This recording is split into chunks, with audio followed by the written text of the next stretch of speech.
Всем привет, мои подписчики. Меня зовут Шоколадный Эрсан. Сегодня я покажу, какие цветы растут у моей бабушки.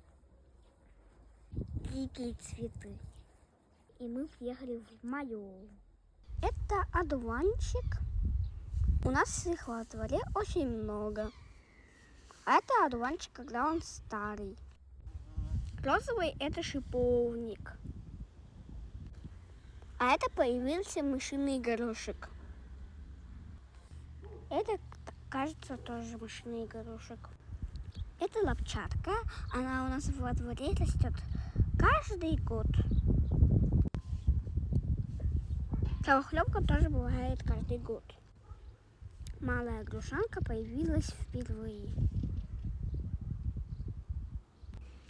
Эти маленькие цветочки звездчатка. Копеечник.